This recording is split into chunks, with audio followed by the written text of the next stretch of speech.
Earth Day is a special time each year, and I think it's a really good opportunity to take a look inward and think about what nature means to you and think about your own personal relationship with it. For me, in my life, I got an early start to appreciating nature because my parents were very outdoors oriented. My dad used to be a beekeeper, and he taught me to love every creepy crawly that we came across in our backyard. So if I'm having a bad day, nature is kind of like that little promise that I can keep moving forward to.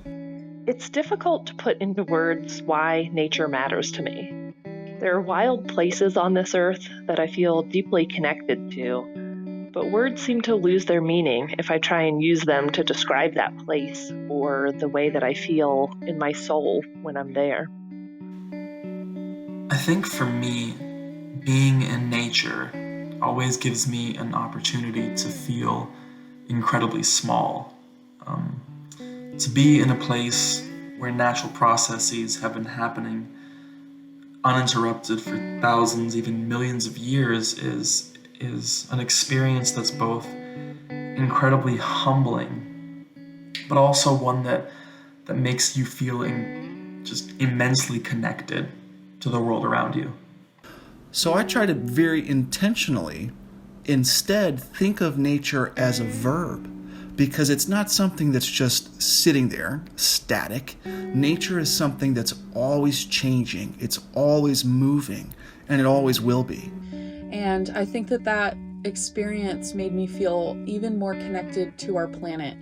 Because when you begin to look around and understand that you're a part of a system, and you're a part of something much greater than yourself, and you're only a single piece of a grand machine, it can really put you in a mindset that I think is important for people to understand. That I'm a tiny little piece, a tiny part of something that's huge and vast.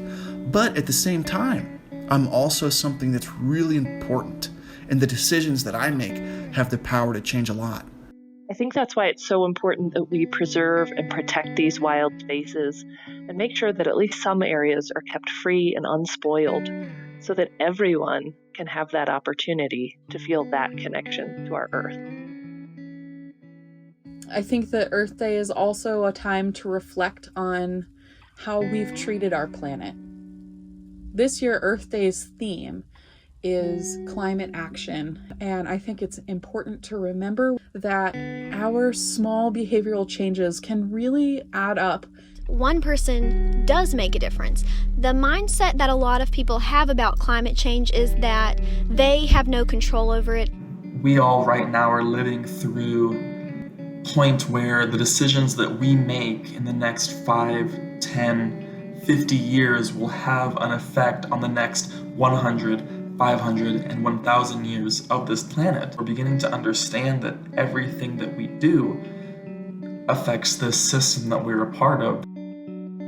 Nature, the verb, happens on a small scale. A single ant drinking from a single droplet of water. Nature, the verb, happens on a big scale. Glaciers carving out mountain ranges over millions of years. As a single, solitary, individual human, when I'm walking through the woods, I probably don't make much of an impact on a glacier. But something as seemingly insignificant as where I choose to put my next footstep means all the difference for the ant. And that's what Earth Day is all about.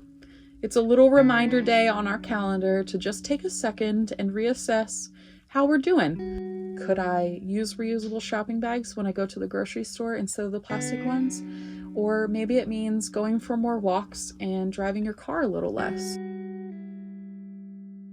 Earth Day is about reflection. Earth Day is about looking to the future.